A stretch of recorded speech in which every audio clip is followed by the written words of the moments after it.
사도 바울은 6장과 7장에서 믿음의 사람으로서 가진 바 하나님의 능력을 말씀하였습니다. 그리고 8장에서 믿음의 사람, 나는 구체적으로 어떠한 믿음의 삶을 살아야 하는가 증거하고 있습니다. 첫 번째로 나는 생명의 성령의 법이 지배하는 자유자이다. 두 번째로 나는 성령님이 인도해 가시는 그리스도의 사람이다. 세 번째, 나는 하나님 나라의 영광을 바라보는 하나님 나라의 상속자다 말씀하였습니다.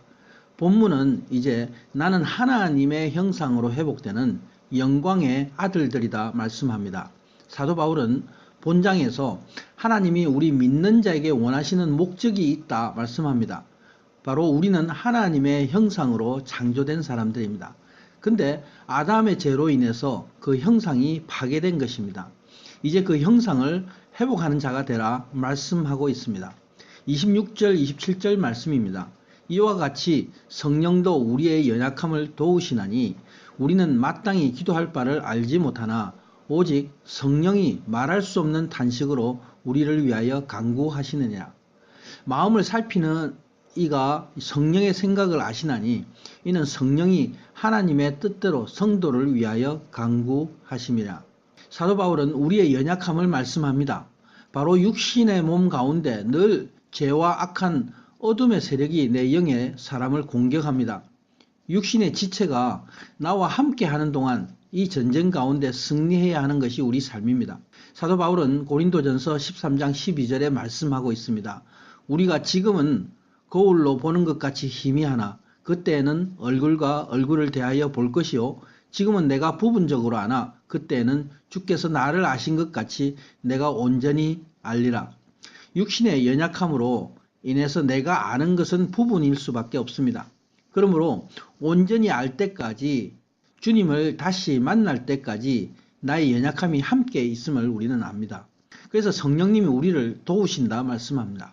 영에 모르는 것들을 성령님이 나를 위해 중보함으로 친히 간구하신다 말씀하고 있습니다. 여기에 말할 수 없는 탄식은 바로 많은 긍휼과 강한 중보의 기도를 말씀합니다. 하나님은 나의 심중의 생각을 알고 계십니다.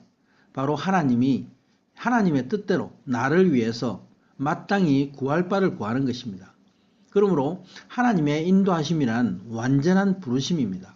28절은 말씀합니다. 우리가 알거니와 하나님을 사랑하는 자, 곧 그의 뜻대로 부르심을 입은 자에게는 모든 것이 합력하여 선을 이루느니라.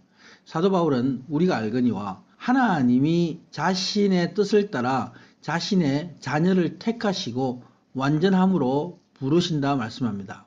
여기에 하나님을 사랑하는 자, 곧 그의 뜻대로 부르심을 입은 자라고 말씀합니다. 근데 이 말씀은 부르심을 입은 자는 하나님을 사랑하는 자녀가 된다는 것입니다. 그래서 하나님을 사랑하는 자는 먼저 하나님의 사랑하는 자를 먼저 말씀하고 다시 부르심을 입은 자라고 설명을 붙였습니다. 근데 어떻게 사람이 하나님을 사랑할 수 있는 사람이 됩니까? 참 감동이 되는 말씀입니다. 이 사랑은 성령님이 우리 안에서 확증하고 계십니다.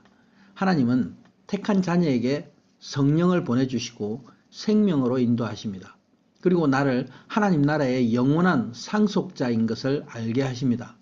우리를 위해 기도하심으로 하나님의 사랑 안에 들어가 이제는 하나님을 사랑하는 자가 된다 말씀하고 계십니다. 이것이 성령님이 우리 안에 일하시는 하나님의 목적입니다. 그리고 고난 중에 우리와 함께 하시며 모든 환경을 통해서 하나님은 선을 이루신다는 말씀입니다. 하나님은 끝까지 함께 하심으로 합력하여 선을 이루십니다. 29절에는 우리를 향하여 하나님이 품으신 목적을 말씀하고 있습니다. 하나님이 미리 아신 자들을 또한 그 아들의 형상을 본받게 하기 위하여 미리 정하셨으니 이는 그로 많은 백성 중에서 맏아들이 되게 하려 하심이니라. 하나님이 택하신 자녀들이 누구입니까? 바로 미리 아신 자요 미리 정하신 자라 말씀합니다. 창세전에 택정하신 자입니다. 그 목적은 바로 하나님의 아들 예수 그리스도의 형상을 본받게 하기 위함이라 말씀합니다. 아들의 형상을 본받는 것이란 바로 원래 하나님이 인간을 창조하실 때에 하나님의 형상으로 회복하는 것을 말합니다. 이 형상의 회복이 우리를 향한 하나님의 목적입니다. 예수 그리스도가 많은 형제 중에서 맏아들이 되게 하려 하심이라 말씀합니다. 이를 두고 히브리서 2장 11절에 말씀하기를 거룩하게 하시는 이와 거룩하게 함을 입은 자들이 다 한 근원에서 난지라. 그러므로 형제라 부르시기를 부끄러워하지 아니하시고 하나님이신 예수님이 아담과 같은 죄인의 모습으로 이 땅에 오셨습니다. 그리고 모든 아담들, 죄인들을 위해서 죄를 담당하셨습니다. 그래서 마지막 아담으로서 십자가에 죽으셨습니다. 여기서 예수님이 우리를 위하여 첫 열매 되셨음을 말씀하고 있습니다. 그래서 그를 믿는 모든 사람이 장차 예수님을 따라서 그의 형제가 된 것을 말씀합니다. 하나님은 예수님과 형제되는 영광을 사람에게 주셨습니다. 바로 미리 아시고 정하신 자들이라고 말씀합니다. 우리가 이것을 알면 알수록 그 은혜에 감사하는 사람이 될 수밖에 없습니다. 그 사랑을 힘입고 아빠, 아버지라고 부르는 하나님을 사랑하는 자녀가 된 것입니다. 30절에 또 미리 정하신 그들을 또한 부르시고 부르신 그들을 또한 어렵다 하시고 어렵다 하신 그들을 또한 영화롭다 하셨느니라. 사도 바울은 다시 정리합니다. 하나님이 자녀를 미리 정하신 것이고 또 부르셨다. 그리고 부른 저들을 어렵다 하시고 어렵다 하신 저들을 영화롭게 하셨다 말씀합니다. 이것이 하나님을 사랑하는 자녀들에게 주시는 영광의 과정입니다. 하나님의 형상을 회복시키는 하나님의 사랑의 과정입니다. 이 모든 것을 내 안에서 성령님이 이루고 계십니다. 오직 하나님의 은혜인 것입니다. 아멘.